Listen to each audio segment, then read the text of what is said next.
ನಮಸ್ಕಾರ ಮಾಡ್ತಾ ನನಗೆ ನಿಜವಾಗ್ಲೂ ಬಹಳ ಹೆಮ್ಮೆ ಅನ್ನಿಸ್ತಾ ಇದೆ. ನಾನು ಸುಮಾರು ಕಾರ್ಯಕ್ರಮವನ್ನು ಇಲಾಖೆ ಮಂತ್ರಿಯಾಗಿ ಮಾಡಿದ್ದೀನಿ. ಆದರೆ ಒಂದು ಹಳೆ ನೆನಪಿತ್ತು, ಗಾಂಧಿ ಭವನದಲ್ಲಿ ಈ ಕಾರ್ಯಕ್ರಮ ಮಾಡಬೇಕು ಅಂತ ಒಂದು ಹಳೆ ನೆನಪಿತ್ತು. ಇವತ್ತು ಆ ಆಸೆ ಈಡೇರಿಸಿದ್ದಕ್ಕೆ ನಮ್ಮೆಲ್ಲರಿಗೂ ನಾನು ನುಗ್ಗು ಹೃದಯದ ಒಂದು ಧನ್ಯವಾದವನ್ನು ಹೇಳಲಿಕ್ಕೆ ಬಯಸ್ತೇನೆ. ಮಹಿಳಾ ಮತ್ತು ಮಕ್ಕಳ ಕಲ್ಯಾಣ ಇಲಾಖೆ, ಜಿಲ್ಲಾ ಆಡಳಿತ, ಜಿಲ್ಲಾ ಪಂಚಾಯತ್ ಬೆಳಗಾವಿ, ಮಹಾನಗರ ಪಾಲಿಕೆ ಇವರೆಲ್ಲರ ಆಶ್ರಯದಲ್ಲಿ ಪೋಷಣ್ ಅಭಿಯಾನದ ಈ ಒಂದು ಕಾರ್ಯಕ್ರಮಕ್ಕೆ ಭಾಗವಹಿಸಿದಂತ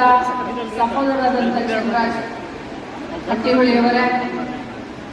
ನಮ್ಮ ಇನ್ನೋರ್ವ ಸಹೋದರರು, ನಮ್ಮ ಪಕ್ಷದ ಮುಖಂಡರಾದಂಥ ಶಂಕರಗೌಡ ಪಾಟೀಲ್ ಅವರೇ, ನಮ್ಮ ಹೊಸದಾಗಿ ಪ್ರೊಬೇಷನರಿ ಆಗಿ ಡೆಲ್ಲಿಯವರವರು ಕರ್ನಾಟಕ ರಾಜ್ಯನೇ ಬೇಕು ಅಂತ ಹೇಳಿ ಕರ್ನಾಟಕ ರಾಜ್ಯನ ಆಯ್ಕೆ ಮಾಡಿಕೊಂಡು ಇಲ್ಲಿ ಪ್ರೊಬೇಷನರಿ DC ಆಗಿ ಬಂದಂತ ಅಭಿನವ್ ಜೈನ್ ಅವರೇ,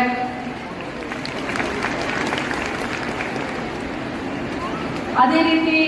ಅತ್ಯಂತ ಉತ್ಸಾಹಿಗಳು, ಇಲಾಖೆಯನ್ನ ಅಚ್ಚುಕಟ್ಟಾಗಿ ಮತ್ತು ಎಲ್ಲರನ್ನೂ ಜೊತೆಗೆ ಕರ್ಕೊಂಡು ಹೊಸದಾಗಿ ಉಪನಿರ್ದೇಶಕರು ನಮ್ಮ ಜಿಲ್ಲೆಗೆ ಬಂದ ಮೇಲೆ ಬಹಳ ಒಳ್ಳೆ ಕೆಲಸವನ್ನು ಒಂದು ತರ ಪಾದರಸದ ತರ ಓಡಾಡಿ ಮಾಡ್ತಾ ಇರುವಂತ ನಮ್ಮ ಚೇತನ್ ಕುಮಾರ್ ಅವರೇ, ನಿರೂಪಣಾಧಿಕಾರಿಗಳಾದಂಥ ಅನಿಲ್ ಕುಮಾರ್ ಅವರೇ, DCPO ಆದಂಥ ಪರ್ವೀನ್ ಅವರೇ, ಕಾಂಚನ್ ಅಮರೆ ಅವರೇ, ರಾಮದೇವ್ ಬಿಲ್ಕರ್ ಅವರೇ, ಎಲ್ಲ ನನ್ನ ಬೆಳಗಾವಿ ಜಿಲ್ಲಾ ಎಲ್ಲ ತಾಲೂಕಿನ CDPOಗಳೇ, ಸೂಪರ್ವೈಸರ್ಗಳೇ, ACDPOಗಳೇ, ಬಾಲ ವಿಕಾಸ ಸಲಹಾ ಸದಸ್ಯರು, ಪಾಲಕರು, ಅಂಗನವಾಡಿಯ ಎಲ್ಲ ನನ್ನ ಆತ್ಮೀಯ ಕಾರ್ಯಕರ್ತರು, ಸಹಾಯಕಿಯರು,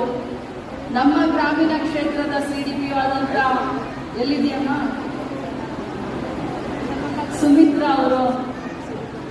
ಅವಳದೊಬ್ಬಳದೇ ಹೆಸರು ತಗೊಂಡೆ ಅಂತ ಮತ್ತೆ ತಾವು ಇದನ್ನ ಮಾಡಕ್ ಹೋಗ್ಬೇಡಿ. ಎಲ್ಲ ನನ್ನ CDPOಗಳೇ ಮತ್ತು ಅತ್ಯಂತ ಆತ್ಮೀಯವಾಗಿ ನಮ್ಮ ಮಾಧ್ಯಮದ ಎಲ್ಲ ಸಹೋದರರು ಬಂದಿದ್ದಾರೆ. ಅಂಡ್ ಜೊತೆಯಲ್ಲಿ ಬಹಳಷ್ಟು ನನಗೆ ಸಂತೋಷ, ನಾನು ಇದನ್ನ ಇಡೀ ರಾಜ್ಯದಲ್ಲಿ ಈ ಒಂದು ಸೀಮಂತ ಕಾರ್ಯಕ್ರಮವನ್ನ ಇಡೀ ರಾಜ್ಯದಲ್ಲಿ ಈ ಒಂದು ತಿಂಗಳು ಮಾಡಲಿಕ್ಕೆ ನಾನು ಈಗಾಗಲೇ ಇಲಾಖೆಯಿಂದ ಆದೇಶವನ್ನು